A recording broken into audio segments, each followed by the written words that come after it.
And leading this hour, 1 week after the murder of United Healthcare CEO Brian Thompson, New York police are revealing new details about the evidence that they have uncovered and how they say it traces back to the suspect now under arrest, 26-year-old Luigi Mangione. Let's bring in CNN's Bryn Gingras, who is live for us from New York. And Bryn, the NYPD says the gun found on the suspect when he was arrested matches evidence found at the crime scene in Manhattan. Yeah, right, Jake. So this is another piece of crucial evidence that police were waiting on to make that link between Luigi Mangione and the crime scene here in Manhattan. Let's hear from the NYPD commissioner about this ballistic test that was run on that gun you're looking at right there. First, we got the gun in question back from Pennsylvania. It's now at the NYPD crime lab. We were able to match that gun to the 3 shell casings that we found in Midtown at the scene of the homicide. Tish also confirming at that news conference something that our John Miller already confirmed earlier today, and that is that the fingerprints found on a Kind bar in a water bottle left at the crime scene. If you remember that we reported on earlier, it was thrown sort of not far from the crime scene as the suspect got away. Those fingerprints matched those of Luigi Mangione as well. Again, another link here, so crucial to their case. Of course, there are other pieces of evidence that we have talked about, including that fake ID that Mangione had on him, as well as just a number of pieces of video surveillance that police have collected over the last week. Now, next steps, of course, this is all going to go now in front of a judge again as prosecutors continue to work on getting Mangione back here through the extradition. Jake. And police are also looking into Mangione's notebook and the writings within it. Tell us about that. Yeah, so Jake, this is all, again, pointing toward what is the motive here, trying to really be precise about it. And this notebook, it was a spiral notebook that had some writings by Mangione, according to sources telling CNN. And in that notebook, there's references to the Unabomber Ted Kaczynski, which we have seen other references before in writings. And in this particular one, it talks about how using a bomb to carry out an act wouldn't be really smart because it would kill innocents, quote, but a shooting could be more targeted. And it says basically referencing that what better way to kill someone than to kill the CEO at his own bean counting conference. So this is really the first time we're hearing about a conference. Again, this all pointing to a motive, all part of this investigation as they continue to try to piece together what exactly happens here and link it to Mangione. All right, Bryn Gingras, thanks so much. CNN's chief law enforcement and intelligence analyst John Miller has been all over this case. And John, we're learning new information just since the last time you and I spoke at the top of last hour. We're talking about the last time Mangione spoke with his mom? Well, that's right. And it's in the larger context of trying to figure out what happened to this young man who came out with a master's degree in engineering from UPenn, went to Honolulu, was taking, a surfing lesson, injured his back, goes to San Francisco, and then, at least according to the police report filed by his mother, according to sources, goes off the grid. Why is that important? Because we're looking for insights as to when this turn came that was a turn towards obsession and violence. Now, according to a police report filed with the San Francisco police, and we've spoken to people who have reviewed it, on November 18th, Mangione's mother reports him missing to the San Francisco Police Ingleside Station. Why San Francisco? Because she's back home on the East Coast, but that's the last place she knew him to be living. She said the last time she actually saw or spoke to him was back in July. So this call in November is preceded by, according to the report, multiple calls from her to his cell phone that just run into a voicemail and then a voicemail that says it's full and can no longer take messages. She calls TrueCar, the company where she works, and according to the report, she informs police that that number is now disconnected and that the offices appear to be closed. So her son's phone has gone off the grid.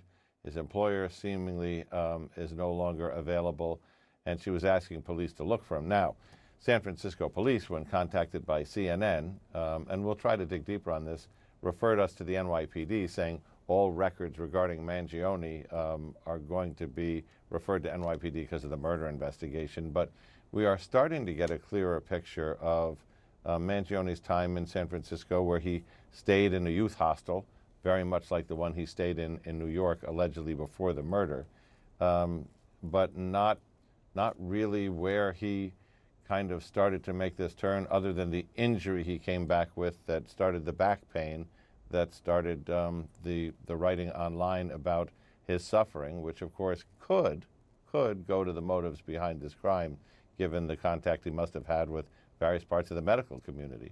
So now that the NYPD says the gun found on Mangione when he was arrested matches the shell casings found at the crime scene, what other evidence do police need, if anything?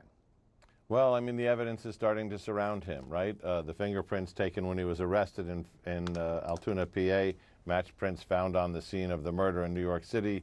The shell casings and the murder in New York City match the markings of the gun that he was arrested with in the McDonald's in Pennsylvania. The third important piece is going to be the DNA matches. They're not in yet as far as we know, but that'll be the third piece in the troika. And then the rest of it is going to be all the videotape of his movements leading up to that murder and after. John Miller, thanks so much. Appreciate it. And we're hearing from a high school classmate and former roommate of Mangione expressing their shock over the arrest and the serious allegations being made against him. This is one of the last people you'd think would do something like this. Never once talked about guns, never once talked about violence. He was absolutely a not violent person, as far as I could tell. Let's bring in someone who knows the Mangione family, Thomas Moronic Jr. He's hosted a show on a radio station owned by the Mangione family. So Thomas, what was your reaction when you first heard the allegations against Luigi Mangione, and how have you processed the news since? It's complete shock.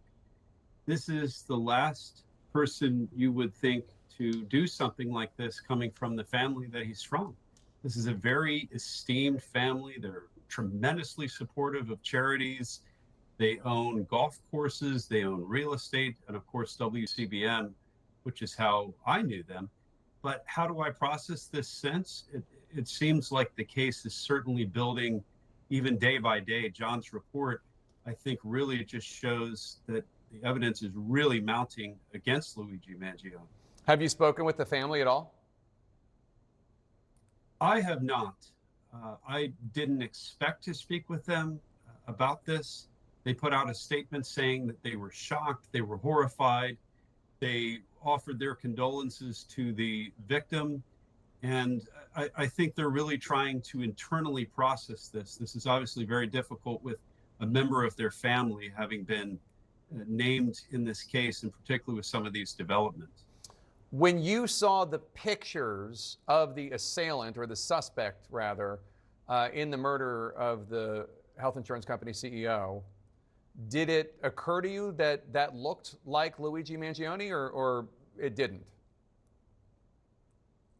I'll tell you, Jake, I never met, to my knowledge, Luigi directly. I may have met him in passing, but my reaction upon seeing that it was a local Baltimore person was to look at the last name and say, I wonder if this is the same family that I have known for 20 years, been on their radio station for 20 years. And I just couldn't believe it when I saw that. When I saw the picture, I said, he sure looks like somebody who's part of the Mangione family. And sure enough, that's exactly who he was. You were talking about how he came from this prestigious family, a charitable family. We also know that he was high school valedictorian. He got a degree, not just undergraduate, but I think a graduate degree from Penn. You've noted that the Mangiones are a prominent family in Maryland. What is their influence in the Baltimore area? Well, for one thing, Jake, they're very active politically. The nephew of Luigi, which is Nino Mangione, he is actually a state delegate. And the Mangiones have been sought out for elections, particularly by the Republican Party. That would be one area of influence, but also with their businesses, to have them help out a charity or help out a cause. That's something for which many people have sought them out. For example, St. Leo's in Little Italy has charitable fundraisers all the time, and they have an Italian festival that they sponsor, and the Mangiones have been tremendously supportive of that. Those would be a few examples, but obviously the Loyola University pool, that bears their name.